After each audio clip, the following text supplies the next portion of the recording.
ডিসেম্বরের মধ্যে নির্বাচন হলে সঠিক পথে থাকবে দেশ। দলগুলোর ঐক্য না হলে সংস্কার করবে নির্বাচিত সরকার, বলছে বিএনপি। সংখ্যানুপাতিক পদ্ধতিতে ভোট দাবি জামায়াতের।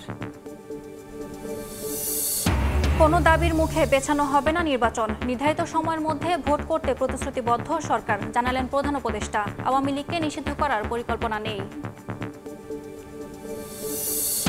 কাঠামোগত সংস্কার না হলে স্বৈরতন্ত্র মোকাবেলা করা সম্ভব নয়। আবারও ফিরে আসবে দুঃশাসন, মন্তব্য আলী রিয়াজের। নাগরিক চাহিদা অনুযায়ী সংস্কারে জোর বদিউল আলম মজুমদারের।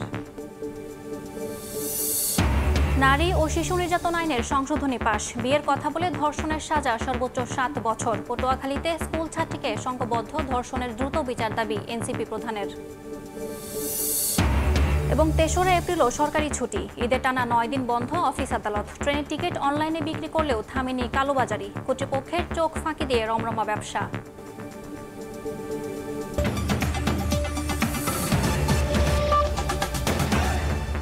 প্রবাসের সময় সঙ্গে আছি আমি ইয়াসমিন অনন্যা। বিএনপির স্থায়ী কমিটির সদস্য আমির খসরু মাহমুদ চৌধুরী বলেছেন, ডিসেম্বরের মধ্যে নির্বাচন হলে ঠিক পথে থাকবে দেশ।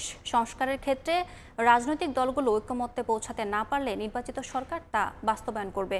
রাজধানীর গুলশানে ইউরোপীয় ইউনিয়নের রাষ্ট্রদূত মাইকেল মিলারের সঙ্গে বৈঠক শেষে একথা বলেন তিনি। এদিকে জাতীয় নির্বাচন ও সংস্কার নিয়ে সমর্থন পুনর্ব্যক্ত করেছেন মাইকেল মিলার। রাজনৈতিক দলগুলোর সঙ্গে ধারাবাহিক বৈঠক করছে ইউরোপীয় ইউনিয়ন। বৃহস্পতিবার সকালে বিএনপি নেতাদের সঙ্গে বৈঠক করলেন রাষ্ট্রদূত মাইকেল মিলার। রাজধানীর গুলশানে বিএনপি চেয়ারপারসনের কার্যালয়ে প্রায় ঘণ্টা ব্যাপী চলা বৈঠকে দলের মহাসচিব মির্জা ফখরুল ইসলাম আলমগীরের নেতৃত্বে স্থায়ী কমিটির সদস্য ও আন্তর্জাতিক বিষয়ক কমিটির সদস্য আমির খসরু মাহমুদ চৌধুরী এবং শামা ওবায়েদ অংশ নেন। পরে ব্রিফিংয়ে আমির খসরু বলেন, বাংলাদেশের জাতীয় নির্বাচনের প্রক্রিয়া এবং সংস্কারকে ঘিরে ইইউ সহযোগিতার আগ্রহ দেখিয়ে ঢাকার প্রতি সমর্থন পুনর্ব্যক্ত করেছে। ডিসেম্বরের মধ্যে নির্বাচন হলে আমরা সঠিক পথে থাকবো। গণতান্ত্রিক অর্ডারটা ফিরিয়ে আনা খুবই গুরুত্বপূর্ণ। ভোটের পরিপ্রেক্ষিতে যে সংসদ হবে, জনগণ যে ম্যান্ডেট দেবে, সেই সংসদ সেই সংস্কারগুলো বাস্তবায়ন করবে। ইলেকট্রাল প্রসেস থেকে শুরু করে প্রতিষ্ঠানগুলো যেগুলো ভেঙে পড়েছে তাদের সমর্থন, ক্যাপাসিটি বিল্ডিং এর জন্য তারা এগিয়ে আসতে রাজি আছে। একই দিনে জাতীয় প্রেস ক্লাবে আলোচনায় অংশ নেন বিএনপি চেয়ারপারসনের উপদেষ্টা জয়নুল আবদিন ফারুক। নির্বাচন ঘিরে ষড়যন্ত্র বানচালের আহ্বান জানিয়ে তিনি বলেন, যারা সরকারকে নিরাশ করতে চায় তাদের ব্যাপারে সতর্ক থাকতে হবে অন্তর্বর্তী সরকারকে। বর্তমানে যে ষড়যন্ত্র চলছে নির্বাচনকে নিয়ে, সেই নির্বাচনের ষড়যন্ত্রকে বানচাল করতে হলে বন্ধুত্বকে আরো জোরদার করতে হবে। নিরাশ হওয়ার পরিকল্পনা আপনাদের আশেপাশে কিছু লোক করছে, এদেরকে সতর্ক করে দেন, নবায়ন করে দেন। নির্বাচনের মাধ্যমে জনগণের প্রতিনিধিত্বশীল সরকার এলে দেশের সার্বিক অবস্থার উন্নতি হবে বলে আশা বিএনপি নেতাদের। শাতিলা শারমিন, সময় সংবাদ, ঢাকা। জাতীয় ঐক্যমত্য কমিশনের সংস্কার প্রস্তাব জমা দিল জামায়াতে ইসলামী। প্রয়োজনীয় সংস্কারে সরকারকে যৌক্তিক সময় দিতে প্রস্তুত দলটি। সংখ্যানুপাতিক পদ্ধতিতে নির্বাচন সহ সংস্কার কমিশনের 5টি সুপারিশের উপর মতামত দিয়েছে জামায়াত। সংস্কার বিষয়ে জাতীয় ঐকমত্য কমিশনে প্রস্তাবনা জমা দিল জামায়াতে ইসলামী। বৃহস্পতিবার সকালে দলটির সেক্রেটারি জেনারেল মিয়া গোলাম পরোয়ারের নেতৃত্বে সংসদ ভবনে কমিশন কার্যালয়ে আসেন প্রতিনিধিরা। লিখিত প্রস্তাবনা তুলে দেন কমিশনের সহ সভাপতি আলী রিয়াজের হাতে। পরে জামায়াতের সেক্রেটারি জেনারেল বলেন, সংখ্যানুপাতিক পদ্ধতিতে নির্বাচন, রাষ্ট্রপতি প্রধানমন্ত্রীর ক্ষমতার ভারসাম্য আনা সহ 5টি সংস্কার কমিশনের সুপারিশের উপর মতামত দিয়েছেন তারা। এই নির্বাচনটা হতে হবে প্রপোর্শনাল রিপ্রেজেন্টেশন, পিআর পদ্ধতি, সংখ্যানুপাতিক পদ্ধতিতে, যেটা আধুনিক গণতান্ত্রিক বিশ্বের প্রায় 60টিরও বেশি সংখ্যক দেশে এটা কার্যকর আছে। আমরা কিন্তু নির্বাচনের দিন, মাস, বছর, ঘন্টা কিন্তু কখনো আমরা বেঁধে দিইনি। আমাদের কাছে সময়ের চেয়ে মোর ইম্পর্ট্যান্ট হচ্ছে ইলেকশনটা নিরপেক্ষ হবে কিনা।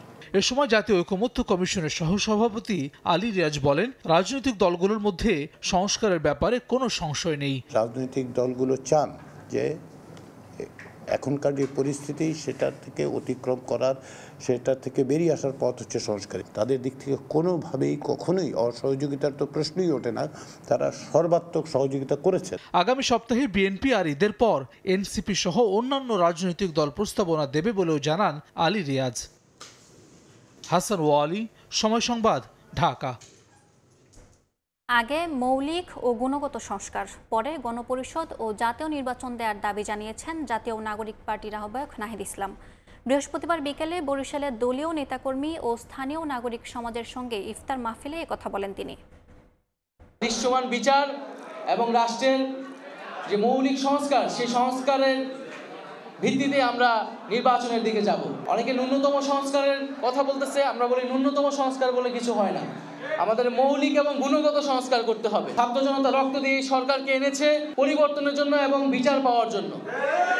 সেই কমিটমেন্ট অবশ্যই জনগণের প্রতি সরকারের রয়েছে এবং আমাদেরও রয়েছে। মনে করি যে সময়সীমা দেওয়া হয়েছে সেই সময়সীমার মধ্যেই সংস্কার, দৃশ্যমান বিচারের মাধ্যমে আমরা একটা নির্বাচনের দিকে যেতে পারবো। এবং আমরা মনে করি যে জাতীয় ঐক্যমত্য প্রতিষ্ঠিত হয়েছে, সেই ঐক্যমত্য আমরা ধরে রাখবো। তবে অবশ্যই গণ অভ্যুত্থানের স্পিরিটের সাথে আপোষ করে আমরা কোনো রাজনৈতিক দলের সাথে সমঝোতায় যাব না। কোনো দাবির মুখে নির্বাচন পিছিয়ে দেওয়া হবে না, নির্ধারিত সময়ের মধ্যেই নির্বাচন করতে প্রতিশ্রুতিবদ্ধ অন্তর্বর্তী সরকার। বৃহস্পতিবার সন্ধ্যায় যমুনায় আন্তর্জাতিক ক্রাইসিস গ্রুপের প্রতিনিধি দলের সঙ্গে সাক্ষাৎ শেষে কথা জানান প্রধান উপদেষ্টা ডক্টর মোহাম্মদ ইউনূস। আরও জানান, আওয়ামী লীগকে নিষিদ্ধ করার পরিকল্পনা নেই সরকারের, তবে গণহত্যায় অভিযুক্তদের অবশ্যই বিচারের মুখোমুখি হতে হবে। জুলাই গণহত্যায় জড়িতদের বিরুদ্ধে দ্য হেগের আন্তর্জাতিক অপরাধ আদালতে মামলার ব্যাপারটি এখনও চূড়ান্ত না হলেও তা সরকারের ভাবনায় রয়েছে বলেও জানান প্রধান উপদেষ্টা।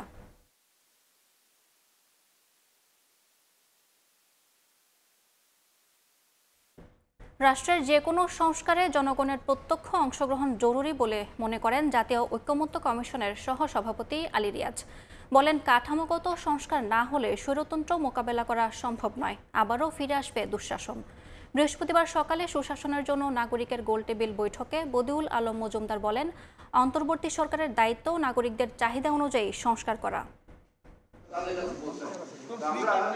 গণতান্ত্রিক রাষ্ট্র ব্যবস্থায় নাগরিকরা সব ক্ষমতার উৎস, তাই যে কোনো সংস্কারে তাদের প্রত্যক্ষ অংশগ্রহণ জরুরি বলে মনে করেন জাতীয় ঐক্যমত্য কমিশনের সহসভাপতি আলী রিয়াজ। সাংবিধানিক ব্যবস্থা যেটা অব্যাহত থেকে সুশাসনের জন্য নাগরিক সুজন আয়োজিত গোলটেবিল বৈঠকে তিনি বলেন, এক ব্যক্তির হাতে অধিক ক্ষমতা রেখে কাঠামোগত সংস্কার সম্ভব নয়। যে নাগরিকরা পরপর 3টি নির্বাচনে ভোট দিতে পারেননি, নির্বাচনের নামে যেই প্রহসন হয়েছে, এমনকি প্রহসন শব্দটাও আসলে একটা আন্ডারস্টেটমেন্ট। এটা নাগরিকদের দাবি, এটা রাজনৈতিক দলগুলির দাবি। আপনি খেয়াল করে দেখুন, প্রত্যেকটা রাজনৈতিক দলের সাথে কথা বলে আপনারা বুঝতে পারবেন, এবং তারা প্রকাশ্যে যেভাবেই বলুন প্রত্যেকবারই যেটা বলেছেন সেটা হচ্ছে এই কাঠামোগত ব্যবস্থায় আপনি স্বৈরতন্ত্র মোকাবেলা করতে পারবেন না। বাংলাদেশে ভবিষ্যতে স্বৈরতন্ত্রের উত্থান প্রতিরোধ করতে হলে এই কাঠামোগত পরিবর্তনগুলো লাগবে। একই বৈঠকে নির্বাচন কমিশন সংস্কার কমিশনের প্রধান বদিউল আলম মজুমদার বলেন, সংস্কার হতে হবে এমন যেন কোনো শাসক স্বৈরাচারে পরিণত হতে না পারে। সক্রিয়, সচেতন, সোচ্চার, সংগঠিত জনগোষ্ঠী কিন্তু গণতন্ত্রের রক্ষা কবচ।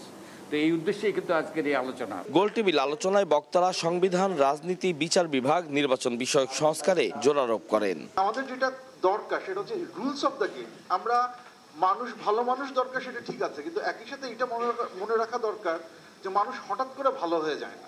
এখানে গণপ্রজাতন্ত্র এটা গৃহীত হয়ে গেছে 50 বছর ধরে, তারও আগে থেকে আমরা লিখছি। তো হঠাৎ করে সেই শব্দটা পরিবর্তন করা, প্রজাতন্ত্রের জায়গায় নাগরিকতন্ত্র নিয়ে আসা, এটা অযৌক্তিক বলে আমি মনে করি। সংস্কার প্রক্রিয়াকে বাধাগ্রস্ত করার অভিযোগ তুলে যে কোনো মর্মে এটি সম্পন্ন করার আহ্বান জানান তারা। আতাউর কাউসার, সময় সংবাদ, ঢাকা। এলডিপির সঙ্গে বৈঠকের মধ্য দিয়ে শুরু হলো রাজনৈতিক দলগুলোর সঙ্গে জাতীয় ঐক্যমত্য কমিশনের সংলাপ। বৃহস্পতিবার বিকেলে জাতীয় সংসদ ভবনে কমিশনের সঙ্গে বৈঠকে বসে দলটির 8 সদস্যের প্রতিনিধি দল। বৈঠক শেষে এলডিপির প্রধান অবসরপ্রাপ্ত কর্নেল অলি আহমেদ জানান, ঐক্যমত্য কমিশনের দেয়া 166টি সংস্কার প্রস্তাবের মধ্যে 120টিতে একমত পোষণ করেছেন তার দল।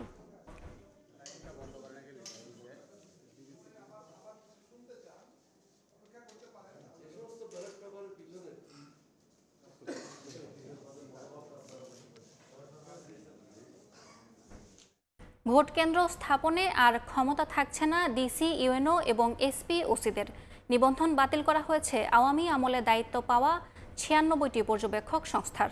বৃহস্পতিবার বৈঠকে এসব সিদ্ধান্ত নেয় সংশ্লিষ্ট কমিটি। পরে নির্বাচন কমিশনার আনোয়ারুল ইসলাম সরকার বলেন, সুষ্ঠু ও নজিরবিহীন নির্বাচন করতে কমিশন বদ্ধপরিকর। ত্রয়োদশ জাতীয় সংসদ নির্বাচন সামনে রেখে জোরালো প্রস্তুতি নিচ্ছে নির্বাচন কমিশন। সুষ্ঠু নির্বাচন আয়োজনে সকল প্রতিবন্ধকতা দূর করতে বিষয়ভিত্তিক কমিটি নিয়মিত সভা করছে। নানা বিষয়ে অতীতের ভুল শুধরে নতুন নতুন সিদ্ধান্ত নিচ্ছে। বৃহস্পতিবার নির্বাচন ভবনে সংসদীয় আসনের সীমানা নির্ধারণ, ভোটকেন্দ্র স্থাপন, রাজনৈতিক দল ও পর্যবেক্ষণ সংস্থা নিবন্ধন এবং বিধিমালা পর্যালোচনা সংক্রান্ত কমিটির বৈঠক অনুষ্ঠিত হয়। বৈঠকে আওয়ামী লীগ শাসনামলে নিবন্ধিত দেশীয় 96টি নির্বাচন পর্যবেক্ষক সংস্থার নিবন্ধন বাতিলের উপকমিটির সিদ্ধান্ত অনুমোদন করা হয়। নতুন করে নিবন্ধন দেয়া হবে নির্বাচনের আগে পর্যবেক্ষক সংস্থার। এছাড়া ভোটকেন্দ্র স্থাপন হবে জেলা উপজেলার নির্বাচন কর্মকর্তাদের মাধ্যমে। থাকবে না ডিসিএসপি, ইউনো, ওসিদের কমিটি। কমিটির 2 জন সদস্য এসব তথ্য নিশ্চিত করেছেন। পরে ব্রিফিং করেন কমিটির সভাপতি নির্বাচন কমিশনার আনোয়ারুল ইসলাম সরকার। তিনি জানান, বিতর্কমুক্ত নির্বাচন আয়োজনে সকল প্রস্তুতি নিচ্ছে ইসি। আমরা নির্বাচন বিষয়ে তো অনেকেই বিতর্কিত, এবং যাতে ভবিষ্যতে বিতর্কের সৃষ্টি না হয়, কোনো কি বলে যে অস্বচ্ছতা যাতে না হয়, সেই জন্য তো আমরা সর্বতোভাবে প্রস্তুতি নিচ্ছি। একটা স্বচ্ছ, নিরপেক্ষ, সুন্দর এবং নজিরবিহীন সুন্দর নির্বাচন করার জন্য যা যা করা প্রয়োজন সব কিছুই নির্বাচন কমিশন করবে, সেই মর্মে প্রতিজ্ঞাবদ্ধ। কমিশনার বলেন, শর্ত পূরণ হলেই দেয়া হবে রাজনৈতিক দলের নিবন্ধন। এ বিষয়ে গণবিজ্ঞপ্তি নিয়ে আদালতের স্থগিতাদেশের রায়ের কপি এখনো পাননি বলে জানান তিনি। আপনাদের যে কাউসারা চৌধুরী কুমু, সময় সংবাদ, ঢাকা। প্রবাসের সময় আরও থাকছে। গুলশানে গুলিবিদ্ধ হয়ে একাধিক মামলার আসামি খুন, সন্ত্রাসী গ্রুপের অন্তঃকন্দলের জেরে হত্যা, ধারণা পুলিশের। জড়িতদের গ্রেফতারে মাঠে আইনশৃঙ্খলা বাহিনী। মাটির 1250 ফুট পর্যন্ত গভীর চাপ নিতে পারে আরএফএল ইউপিভিসি গ্লাস পাইপের বস, না কিনলে লস। নারী ও শিশু নির্যাতন দমন আইনের সংশোধনী উপদেষ্টা পরিষদে পাশ হয়েছে। এতে বিয়ের প্রলোভন দেখিয়ে ধর্ষণের অপরাধে সর্বোচ্চ 7 বছর সাজা রাখার বিধান রাখা হয়েছে বলে জানিয়েছেন প্রধান উপদেষ্টার প্রেস সচিব।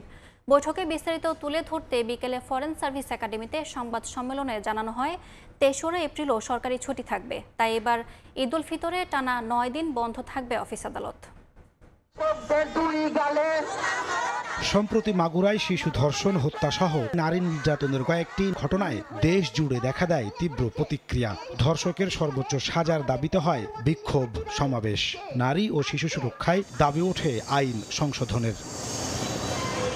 এমন প্রেক্ষাপটে প্রধান উপদেষ্টার কার্যালয়ে অনুষ্ঠিত হয় উপদেষ্টা পরিষদের বৈঠক। প্রধান উপদেষ্টা ডক্টর মোহাম্মদ ইউনূসের নেতৃত্বে বেশ কিছু গুরুত্বপূর্ণ সিদ্ধান্ত গৃহীত হয় বৃহস্পতিবারের বৈঠকে।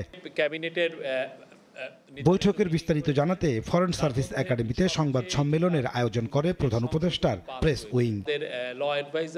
প্রেস সচিব শফিকুল আলম জানান, নারী ও শিশু নির্যাতন দমন আইনের সংশোধনী পাশ হয়েছে।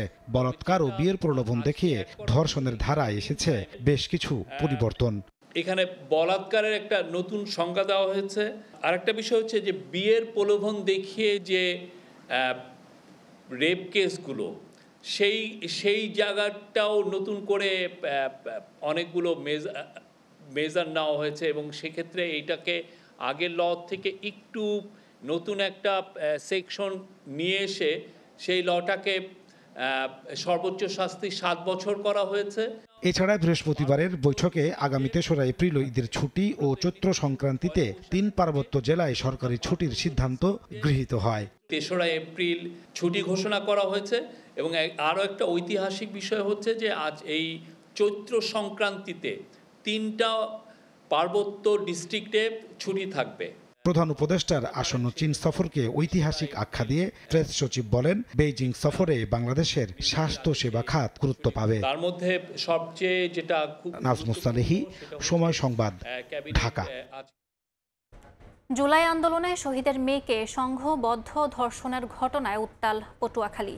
এদিকে ভুক্তভোগীর খোঁজ নিতে সেখানে যান জাতীয় নাগরিক পার্টির আহ্বায়ক নাহিদ ইসলাম। 24 ঘন্টার মধ্যে পলাতক আসামিকে গ্রেফতার ও দ্রুত বিচারের দাবি জানিয়েছেন তিনি। জুলাই আন্দোলনে শহীদ বাবার মেয়েকে সংঘবদ্ধ ধর্ষণের প্রতিবাদে উত্তাল পটুয়াখালী। ধর্ষকদের বিচারের দাবিতে সড়কে শিক্ষার্থীদের বিক্ষোভ। জুলাই আন্দোলনে রাজধানীর মোহাম্মদপুরে পুলিশের গুলিতে শহীদ বাবার কবর জিয়ারত শেষে 18 মার্চ সন্ধ্যায় পটুয়াখালীর দুমকিতে নানা বাড়ি যাচ্ছিলেন 17 বছরের মেয়ে। রাস্তায় একাপে জোরপূর্বক পাশের একটি বাগানে নিয়ে ধর্ষণ করে সাকিব মুন্সি ও শিফাত মুন্সি। পরে তাকে উদ্ধার করে পটুয়াখালী মেডিকেল কলেজ হাসপাতালে ভর্তি করা হয়। এ ঘটনায় সাকিব মুন্সিকে পুলিশ গ্রেপ্তার করলেও এখনও পলাতক শিফাত মুন্সি। আমার স্বামী দেশের জন্য প্রাণ দিয়েছে, তার প্রতিদিন কি এই পাবো? আমি আমার মেয়ের ক্ষতি করছে, আমি তাদের শাস্তিমূলক বিচার চাই, তাদের ফাঁসি চাই। এদিকে বৃহস্পতিবার সকালে ভুক্তভোগীর খোঁজ খবর নিতে পটুয়াখালী সদর হাসপাতালে যান জাতীয় নাগরিক পার্টির আহ্বায়ক নাহিদ ইসলাম। এ সময় 24 ঘন্টার মধ্যে পলাতক আসামিকে গ্রেপ্তার ও দ্রুত বিচারের দাবি জানানো হয়। প্রাথমিকভাবে আমরা 24 ঘন্টা দেখব যে 24 ঘন্টার মধ্যে আসামি গ্রেফতার হচ্ছে কিনা এবং মামলার কার্যক্রম এবং বিচারের কার্যক্রমটা দ্রুত বিষয়ে আগাচ্ছে কিনা। যদি সেটা না হয় তাহলে আমরা আমাদের মতো রাজপথে এই বিষয়ে প্রতিবাদ জানাব। এ ঘটনায় সংবাদ সম্মেলন করে বিএনপির কেন্দ্রীয় নির্বাহী কমিটির সদস্য হাসান মামুন বলেন, অপরাধী যে দলেরই হোক দ্রুত সময়ের মধ্যে বিচার করতে হবে। শিকদার জাবির হোসেন, সময় সংবাদ, পটুয়াখালী। কুড়িগ্রামে কিশোরীকে টানা 18 দিন আটকে রেখে সংঘবদ্ধ ধর্ষণের অভিযোগ উঠেছে 2 ব্যক্তির বিরুদ্ধে। জিম্মি দশা থেকে পালানোর পর ভুক্তভোগীকে উদ্ধার করে যৌথ বাহিনী। এই ঘটনার সুষ্ঠু তদন্ত করে অভিযুক্তদের আইনের আওতায় আনার দাবি জানিয়েছেন স্থানীয়রা। ভুক্তভোগী কিশোরীর দাবি, গত 2রা মার্চ তাদের বাড়িতে আসে দূরসম্পর্কের আত্মীয় ফজলুল হক ও তার স্ত্রী। বাড়িতে কেউ না থাকায় তাকে অস্ত্রের ভয় দেখিয়ে মোটরসাইকেলে তুলে পার্শ্ববর্তী লালমনিরহাট সদরের একটি গ্রামে নেওয়া হয়। সেখানে একটি বাড়িতে আটকে রেখে সংঘবদ্ধ ধর্ষণ করে ফজলুল ও তার সহযোগী সেলিম। পরিচিত মানুষের বাসায় নিরাপদে রয়েছে এমন কথা তার পরিবারকে বলতে বাধ্য করা হয় বলেও অভিযোগ করে ওই কিশোরী। বুধবার রাতে সেখান থেকে কৌশলে পালিয়ে নিজ বাড়িতে আসার সময় ধাওয়া দেয় ফজলুলের লোকজন। সে সময় একটি বাড়িতে আশ্রয় নেয় সে। সেখান থেকে তাকে উদ্ধার করে যৌথ বাহিনী। মেয়েটা আসি পাও ধরি ওখানে পড়ি, কয় মা আমাকে বাঁচান 2-3টে ছেলে আমার পিঠি আমাকে নিয়ে আসবে নাকছে। ধাক্কা ধাক্কি করে বিভিন্ন রকম গালিগালাজ করে এবং সে আমাদের সাথে হামলা করার জন্য সে অস্ত্র নিয়ে আসে। এমত অবস্থায় এলাকাবাসী একসঙ্গে হওয়ার পরে সে ফজলুর বউ যে আছে সে ফজলুর বউ পালিয়ে যায়। অনৈতিক যে কার্যকলাপ তার সাথে হয়েছিল সেখানে ভিডিও ধারণ করা হয়। পর্যন্ত আমি ধরছি যে আপনাদের অনুরোধ লাগে পায়ে পড়ি আমাকে এখান থেকে যেতে দেন। মেয়েটাকে আমরা উদ্ধার করেছি, উদ্ধার করে আমাদের থানায় নিয়ে এসেছি। বর্তমানে আইনগত ব্যবস্থা প্রক্রিয়াধীন আছে এবং আসামি গ্রেপ্তারের বিষয়টিও অভিযান পরিচালনা আছে। ঘুষের অভিযোগে করা মামলা থেকে খালাস পেয়েছেন বিএনপির ভারপ্রাপ্ত চেয়ারম্যান তারেক রহমান। বিচারিক আদালতে আর কোনো মামলা না থাকায় দেশে ফিরে তার রাজনীতি করতে আর কোনো বাধা নেই বলে জানিয়েছেন আইনজীবী। 1/11-র সময় করা দুদকের এই মামলায় সাবেক স্বরাষ্ট্র প্রতিমন্ত্রী লুৎফুজ্জামান বাবর সহ 8 আসামি খালাস পেয়েছেন। 1/11-র সময় বিএনপির ভারপ্রাপ্ত চেয়ারম্যান তারেক রহমানের বিরুদ্ধে 17টি মামলা হয়। গ্রেফতার করে রিমান্ডের নামে করা হয় শারীরিক নির্যাতন। পরে উন্নত চিকিৎসার জন্য 2008 সালে যুক্তরাজ্যে যান তারেক রহমান। শুধু 1/11-র সময়ই নয়, পতিত আওয়ামী লীগ সরকারের আমলে তারেক রহমানের বিরুদ্ধে 67টি মামলা হয়। 5 আগস্ট সরকার পতনের পর আইনি প্রক্রিয়ায় মোট 84টি মামলা থেকে একে একে খালাস পেতে থাকেন তারেক রহমান। এবার বসুন্ধরা গ্রুপের পরিচালক ইঞ্জিনিয়ার সাব্বির হত্যা মামলার আসামি সাফিয়াত সোবাহান সানভীরকে দায়মুক্তির উদ্দেশ্যে 21 কোটি টাকা ঘুষ নেওয়ার অভিযোগে করা মামলা থেকে খালাস পেলেন তারেক রহমান। সাবেক স্বরাষ্ট্র প্রতিমন্ত্রী লুৎফুজ্জামান বাবর সহ 8 জনকেই বেকসুর খালাস দিয়েছেন ঢাকার বিশেষ জজ আদালত 3। তারেক রহমানের আইনজীবী জানান, দুদকের করা এ মামলায় অপরাধের প্রমাণ না পাওয়ায় খালাস পেয়েছেন তিনি। যিনি তদন্তকারী কর্মকর্তা তিনি আদালতে এসেছেন আমাদের পক্ষ থেকে, আমাদের সিনিয়র এবং আমরা যারা করেছি সেখানে তিনি পরিষ্কার করে বলেছেন যে তার তদন্তকালীন সময়ে এমন কোনো ব্যক্তি, দ্যাট ইজ শাহ আলম সাহেবের পরিবার বা অন্য কেউ এরকম কোনো অভিযোগ করে নাই যে এই মামলার মধ্যে কেউ ঘুষ দাবি করেছে, অথবা এমন কোনো সাক্ষীও আসে নাই যে আসামিদের কাউকে শাহ আলমের পরিবার থেকে কোনো ঘুষ প্রদান করেছেন। এর মধ্য দিয়ে বিচারিক আদালতে আর কোনো মামলা না থাকায় তারেক রহমানের দেশে ফিরতে আর কোনো বাধা নেই বলে জানান তার আইনজীবীরা। তারেক রহমানের আজকের এই মামলা রায়ের মাধ্যমে আমার জানা মতে ওনার বিরুদ্ধে আর বড় কোনো মামলা নাই। এখন তিনি ইভেন দেশে ফেরত আসার জন্য অপেক্ষায় আছেন, দেশবাসী তাকে গ্রহণ করার অপেক্ষা আছেন। সেই অবস্থাটা এখন অনেকটা ফ্রি হয়ে গেল। মিথ্যা মামলা দিয়ে হয়রানি করায় তৎকালীন দুদক কর্মকর্তাদের বিরুদ্ধে আইনি ব্যবস্থা চান তারেক রহমানের আইনজীবী। আসিফ মোহাম্মদ সিয়াম, সময় সংবাদ, ঢাকা। ঈদের আগে দেশে ফিরছেন না বেগম খালেদা জিয়া। লন্ডনে পরিবারের সঙ্গে ঈদ উদযাপন শেষে দ্রুতই তারেক রহমান দেশে ফিরবেন বলে জানিয়েছেন দলটির নেতারা। পরিবারের সান্নিধ্যে বেগম জিয়া আগের চেয়ে ভালো আছেন বলেও জানিয়েছেন বিএনপি চেয়ারপারসনের ব্যক্তিগত চিকিৎসক। লন্ডন থেকে শোয়েব কবিরের রিপোর্ট। দীর্ঘ 7 বছর একসঙ্গে ঈদ উদযাপন করা হয়নি মা বেগম খালেদা জিয়ার সঙ্গে ছেলে তারেক রহমানের। তবে এবার এসেছে সেই সুযোগ। লন্ডনের চিকিৎসার কারণে ছেলের বাসায় অবস্থান করছেন বিএনপি চেয়ারপারসন। যুক্তরাজ্য বিএনপির নেতারা জানালেন, এবার পুত্রের সঙ্গেই পবিত্র ঈদুল ফিতর উদযাপন করবেন বেগম খালেদা জিয়া। ঈদের দিন প্রবাসী বাংলাদেশিদের সঙ্গে মা ছেলে কুশল বিনিময় করবেন বলেও আশা তাদের। আমরা বিশ্বাস করি ঈদ এইখানে লন্ডনেই করবেন এবং আমরা আশা করব যে উনি যদি সুস্থ থাকেন তাইলে নেতাকর্মীর সাথে ডেফিনেটলি হয়তো কৌশল বিনিময় করার একটা সুযোগ রয়েছে। ঈদের পরের সপ্তাহে হয়তো হবে না, 2-1 সপ্তাহের ভিতরে হয়তো 15 তারিখে বা এর আশেপাশে যে কোনো একটা ডেটে বেগম খালেদা জিয়া দেশে যাবেন। ওনার ডাক্তাররাও সেই দিকে তারা প্রস্তুতি নিচ্ছেন। ভারপ্রাপ্ত চেয়ারম্যান, ওনার বড় ছেলে দেশনায়ক তারেক রহমান, ওনার ফ্যামিলি সবাই মিলে এবার ঈদের উৎসবটা ওনাদের অন্যরকম হবে। চিকিৎসা পর্ব শেষ করেই দেশে ফিরছেন বেগম খালেদা জিয়া, এটা অনেকটাই নিশ্চিত। এদিকে পরিবারের সান্নিধ্যে বেগম জিয়া আগের চেয়ে অনেক ভালো আছেন বলে জানিয়েছেন তার ব্যক্তিগত চিকিৎসক doctor AZM Zahid Hossain. Birmingham বিএনপির উদ্যোগে আয়োজিত ইফতার অনুষ্ঠানে তিনি জানান, দ্রুতই দেশে ফিরবেন দলের ভারপ্রাপ্ত চেয়ারম্যান তারেক রহমান। জাতীয়তাবাদী দলের ভারপ্রাপ্ত চেয়ারম্যান জনাব তারেক রহমান সহসাই ইনশাআল্লাহ বাংলাদেশে ফেরত যাবে। বাংলাদেশের মানুষের গণতন্ত্র পুনরুদ্ধারের শেষ যে সুযোগ, যা জাতীয় নির্বাচন, সেই নির্বাচনে মানুষকে সাথে নিয়ে গণতন্ত্র পুনরুদ্ধার করবে। গত 7 জানুয়ারি রাতে উন্নত চিকিৎসার জন্য কাতারের আমিরের পাঠানো বিশেষ এয়ার অ্যাম্বুলেন্সে লন্ডনে আসেন বিএনপি চেয়ারপারসন বেগম খালেদা জিয়া। শোয়েব কবির, সময় সংবাদ, লন্ডন। চাঁদাবাজি, মনোনয়ন বাণিজ্য ও দলীয় ফান্ডের টাকা আত্মসাতের অভিযোগে এবার দুদকের জালে ফাঁসলেন জাতীয় পার্টির চেয়ারম্যান GM কাদের। গোয়েন্দা অনুসন্ধানে দেশে বিদেশে অঢেল সম্পদের তথ্য মেলায় জাপা প্রধানের সম্পদের ফিরিস্তি খুঁজবে সংস্থাটি। এদিন বিশ্ব স্বাস্থ্য সংস্থায় মিথ্যা তথ্য দিয়ে চাকরি নেয়া এবং সূচনা ফাউন্ডেশনের নামে অর্থ আত্মসাতের অভিযোগে সাইমা ওয়াজেদ পুতুলের বিরুদ্ধে 2টি মামলা করেছে দুদক।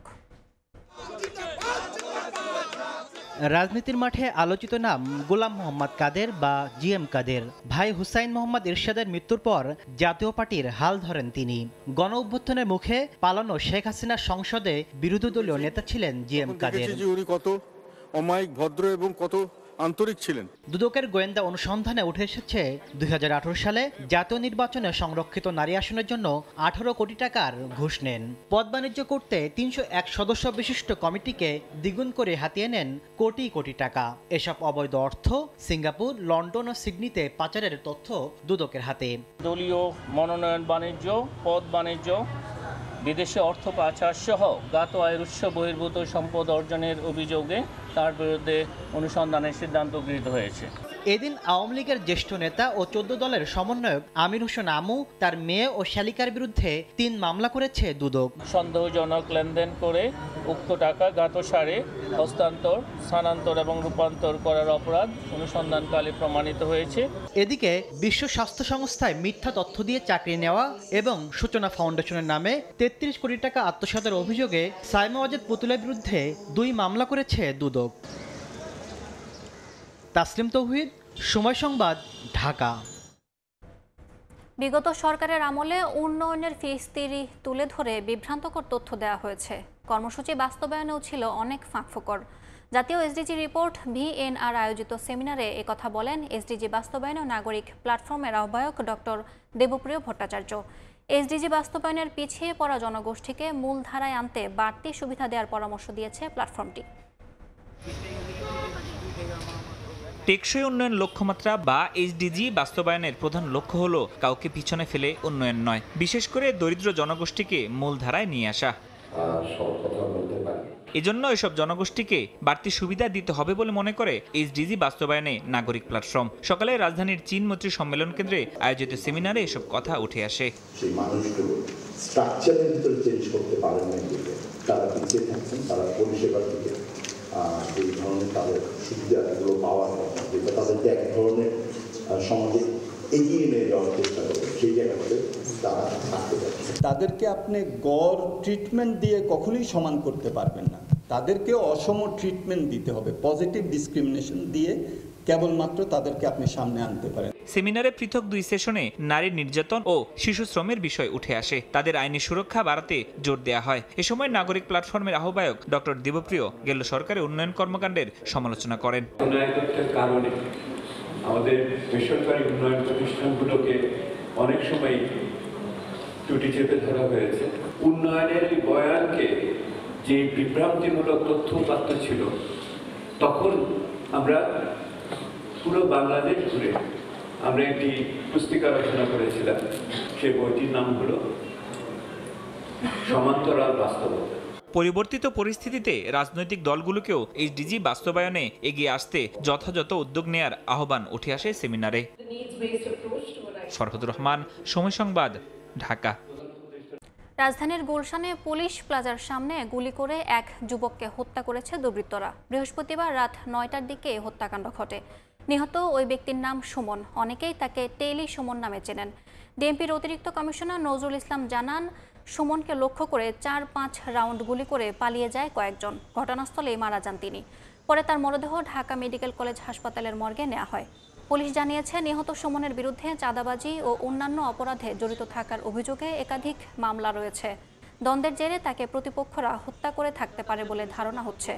তবে হামলাকারীদের এখনও চিহ্নিত করা সম্ভব হয়নি। তাদেরকে গ্রেফতারে কাজ করছে আইনশৃঙ্খলা রক্ষা বাহিনী।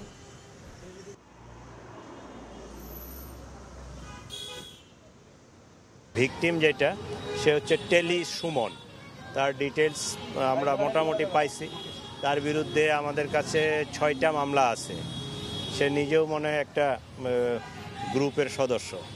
তো আন্তঃগ্রুপ কোন্দল থেকে এটা হইতে পারে, এরকমই আমরা ধারণা করতেছি। আমরা সিসিটিভি ফুটেজ আরও অন্যান্য আমাদের যে টেকনিকগুলো আছে এগুলো আমরা অ্যাপ্লাই করবো, এটা একটু সময় লাগবে।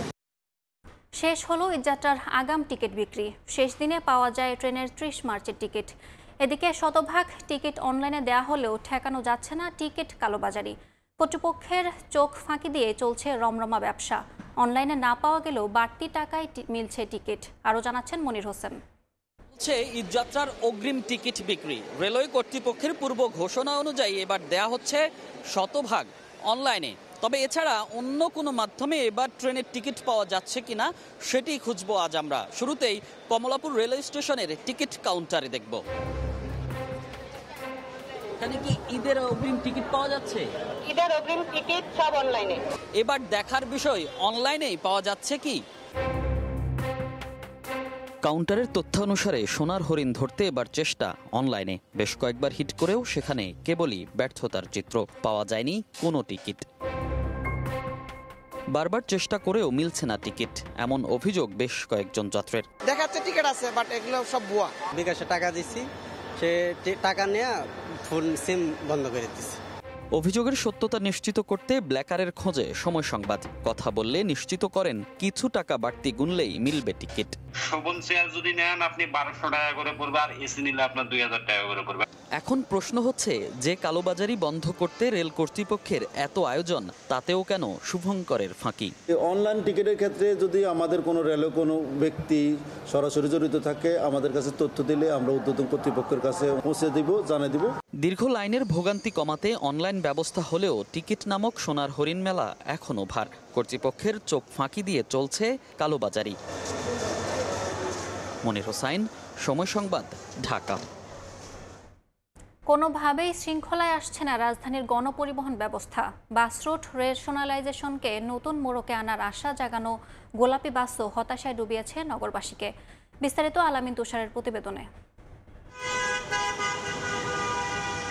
রাজধানীর গণপরিবহন খাতকে শৃঙ্খলায় আনতে এতদিন নিয়ম করে বৈঠক করত বাস রুট রেশনালাইজেশন সংক্রান্ত কমিটি, কিন্তু 5 আগস্টের পট পরিবর্তনের পর এখন আর তাও হচ্ছে না। বাস রুট রেশনালাইজেশনকে পাশ কাটিয়ে বেসরকারি উদ্যোগে 6 ফেব্রুয়ারি চালু হয় কাউন্টার ভিত্তিক নির্দিষ্ট রঙের বাস চলাচল। প্রথম রুট হিসেবে আব্দুল্লাপুর হয়ে রাজধানীতে প্রবেশ করা সব বাসের রং নির্ধারণ করা হয় গোলাপি, কিন্তু কদিন যেতে না যেতেই মুখ থুবড়ে পড়ে এ ব্যবস্থা। সব জায়গায় নেই কাউন্টার, তাই ই টিকেটিং ব্যবস্থাও চালু হবার আগেই বন্ধ। আর যত্রতত্র গাড়ি থামিয়ে যাত্রী ওঠানামা যেন অধিকার, সঙ্গে বাড়তি ভাড়া আর একে অপরকে দোষারোপ তো আছেই। গাড়ি চালার বেতনও পাইনি, যেদিন একটা কাউন্টার চলছে সেদিন টাকা আর সবই খেয়ে নিচ্ছে। পাবলিক টিকিট কাটতেও দাঁড়াই দেওয়া লাগে, এক জায়গায় কাউন্টার আছে আর এক জায়গায় নাই। এর লাগে আমার গাড়ি হেলে রাখা আমার সব সাইড গ্লাস বাইরে ভাঙছিল। যাত্রীরা নামতে চাবে, ওদের ব্যবহারই ভালো না, ওরা অ্যাকচুয়ালি মুখে বলে একটা, কাজে করে একটা। এই বাংলাদেশের যে একটা যানজটের যে একটা সমস্যা, এটা প্রতিনিয়ত হচ্ছে, আর এটা আমার মনে হয় কখনো এটা রোধ করা পসিবল না। বেশি টাকা আয় করতে মালিক সমিতির সিদ্ধান্ত মানতে নারাজ পরিবহন শ্রমিকরা, সঙ্গে সিটি কর্পোরেশনের অসহযোগিতার অভিযোগ আছে ঢাকা সড়ক পরিবহন মালিক সমিতির। কন্ট্রাক্ট যে সিস্টেমটা, এই সিস্টেমটা মালিক এবং শ্রমিকের মধ্যে একদম বিষ পোড়ার মতন হয়ে রয়েছে। সিটি কর্পোরেশনের সাপোর্ট পাচ্ছি না। আমরা কাউন্টার যখন বসাতে যাই তখন আমরা বহুত বিভিন্ন সমস্যার সম্মুখীন হতে হয়েছে। মেট্রো রেলের মতো সরকারি মালিকানাধীন কোম্পানি গঠন করে চলতি বাসগুলোকে অধিগ্রহণ করলেই সমাধান আনা সম্ভব বলে মনে করছেন বিশেষজ্ঞরা। স্টেট ওন কোম্পানি যদি করা হয়, সেখানে সরকারের একটা নিয়ন্ত্রণ থাকবে। যে বাসগুলোর আসলে ইকোনমিক লাইফ শেষ, অনেকটা লক্কর অবস্থা, আয়ুষ্কাল পেরিয়ে গেছে, কোম্পানি চাইলে এই বাসগুলো কিন্তু ফেস আউট করে ফেলতে পারবে। যেহেতু কোম্পানি তৈরি হবে এবং যারা এখন ব্যবসা করছেন তারা কিন্তু এই কোম্পানির শেয়ার হোল্ডার হতে পারে, তারা সেখানে বিনিয়োগ করবে এবং তখন বাসের যে ফ্লিটগুলি আছে সেটা ধীরে ধীরে কিন্তু আরও উন্নত মানের করা সম্ভব এবং ইকোসিস্টেমটা তখন কিন্তু ঠিক হয়ে যাবে। বিআরটিএর হিসেবে বর্তমানে রাজধানীর 291টি রুটে চলাচল করা বাসের সংখ্যা 9027টি। উন্নত নগরের মতো সকল বাসকে এক ছাদের নিচে আনতে যাত্রীদেরও নিয়ম মেনে চলায় অভ্যস্ত হতে হবে বলে মনে করেন খাত সংশ্লিষ্টরা। আল আমিন তুষার, সময় সংবাদ, ঢাকা। দেখছেন প্রবাসীর সময়, সঙ্গেই থাকুন।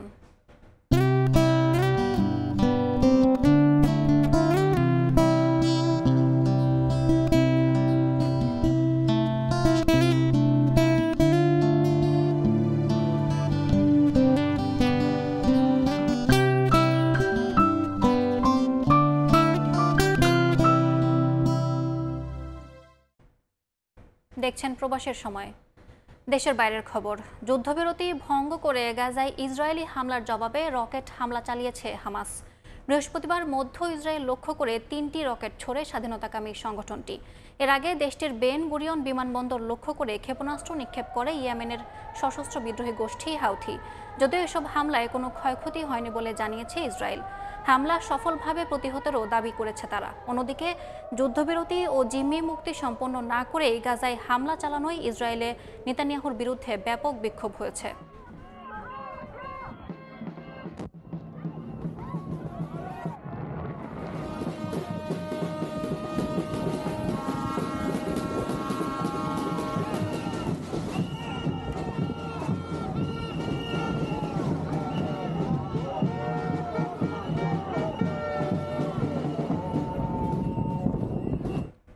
ফিলিস্তিনে নির্বিচারে মানুষ হত্যার প্রতিবাদে ঢাকা, চট্টগ্রাম সহ দেশের বিভিন্ন স্থানে বিক্ষোভ করেছে জামায়াতে ইসলামী।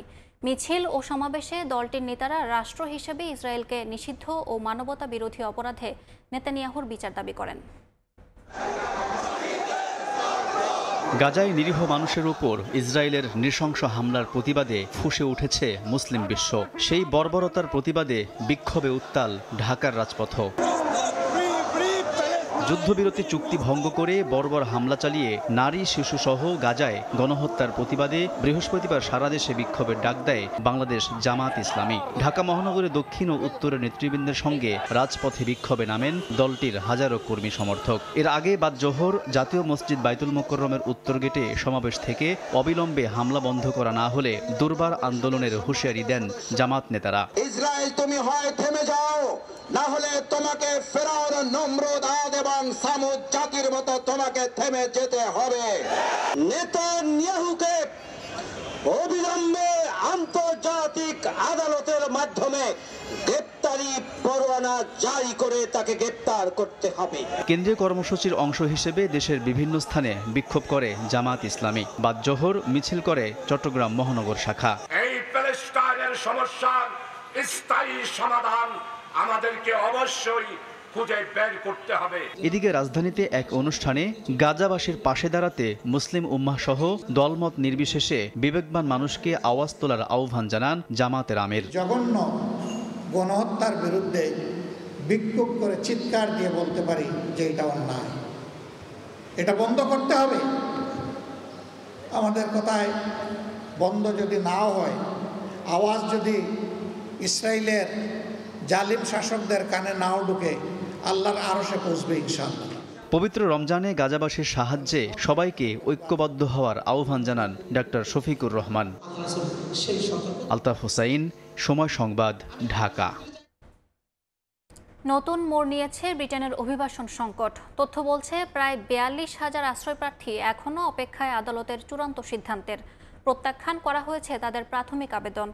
এই বিশাল জট গেল ২ বছরে বেড়েছে ৫ গুণ, যা উদ্বেগজনক বলছেন বিশ্লেষকরা। লন্ডন থেকে বিস্তারিত শোয়েব কবিরের রিপোর্টে। যুক্তরাজ্য সরকারের কাছে আশ্রয়ের আবেদন করে প্রায় ৪২,০০০ আশ্রয় প্রার্থীর আবেদন আদালতের চূড়ান্ত সিদ্ধান্তের অপেক্ষায়। সামনের দিনে কি হবে এমন ভাবনায় বাড়ছে উদ্বেগ।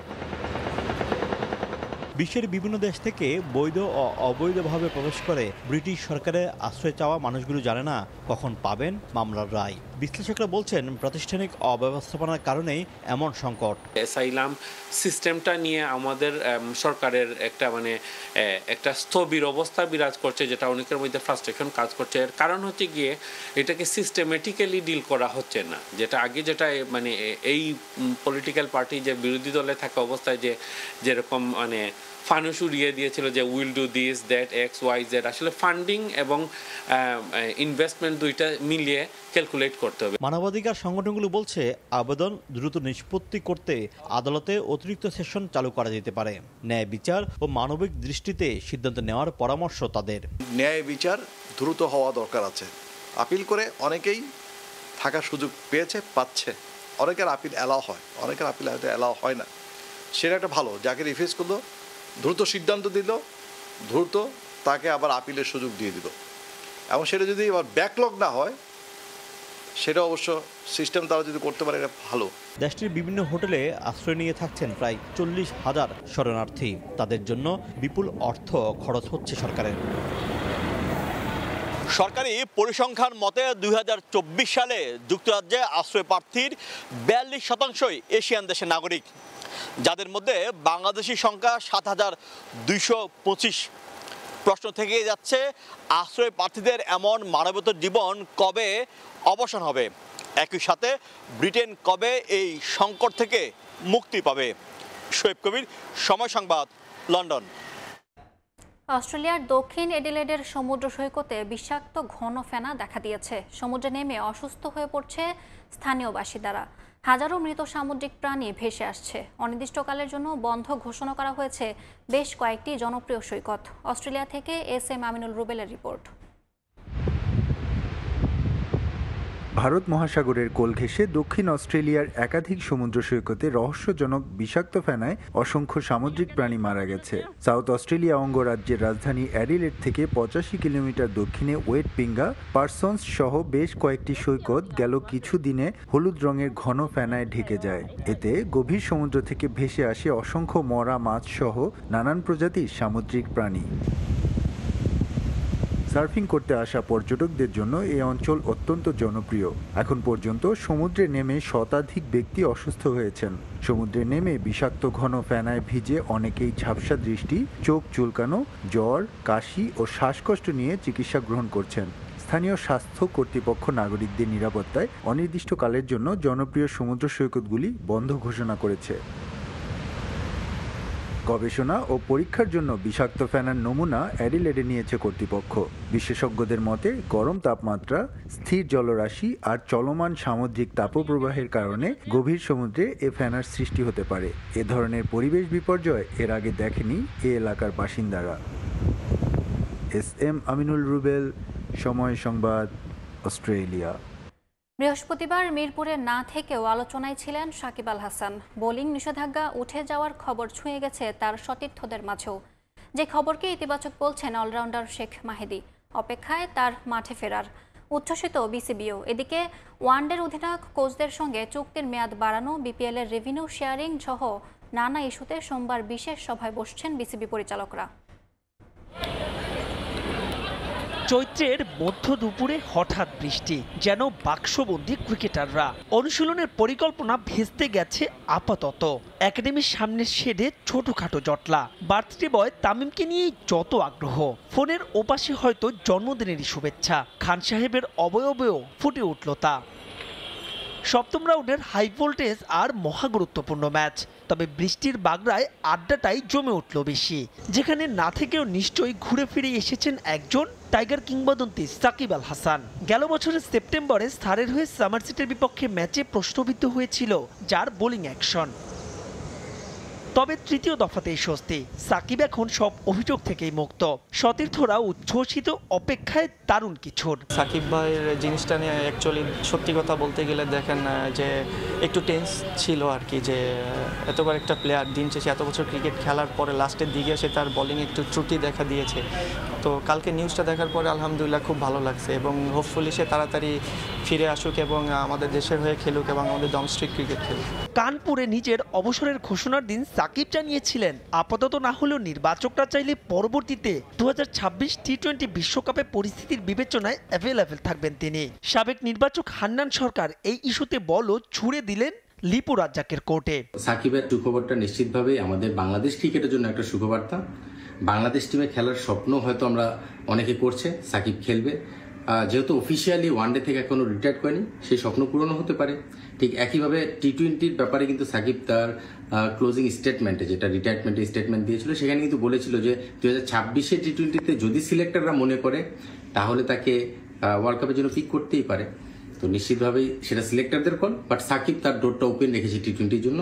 তবে এসব সিদ্ধান্ত যারা নেবেন সেই বোর্ডও নানা বিষয়ে সিদ্ধান্তহীন। কোচিং স্টাফদের সঙ্গে চুক্তির মেয়াদ বৃদ্ধি, নির্বাচকের শূন্যস্থান পূরণ, ওয়ানডের অধিনায়ক চূড়ান্ত করা, বিপিএল এর রেভিনিউ শেয়ারিং, জমে আছে আরও নানা ইস্যু। যেসব ব্যাপারে সিদ্ধান্ত নিতে বিসিবির মিটিং আগামী সোমবার। তবে জানা গেছে 2027 ওয়ানডে বিশ্বকাপ বিবেচনায় শান্তর কাঁধেই থাকছে এই ফরম্যাটের দায়িত্ব।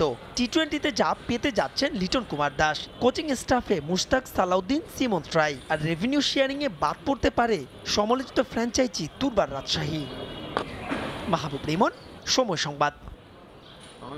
এ পর্যায়ে শীর্ষ সংবাদগুলো জানিয়ে দিচ্ছে আরেকবার। ডিসেম্বরের মধ্যে নির্বাচন হলে সঠিক পথে থাকবে দেশ। দলগুলোর ঐক্য না হলে সংস্কার করবে নির্বাচিত সরকার, বলছে বিএনপি। সংখ্যানুপাতিক পদ্ধতিতে ভোট দাবি জামায়াতের। কোনো দাবির মুখে পেছানো হবে না নির্বাচন। নির্ধারিত সময়ের মধ্যে ভোট করতে প্রতিশ্রুতিবদ্ধ সরকার, জানালেন প্রধান উপদেষ্টা। আওয়ামী লীগকে নিষিদ্ধ করার পরিকল্পনা নেই। নারী ও শিশু নির্যাতন আইনের সংশোধনী পাশ। বিয়ের কথা বলে ধর্ষণের সাজা সর্বোচ্চ 7 বছর। পটুয়াখালীকে স্কুল ছাত্রীকে সংঘবদ্ধ ধর্ষণের দ্রুত বিচার দাবি এনসিপি প্রধানের।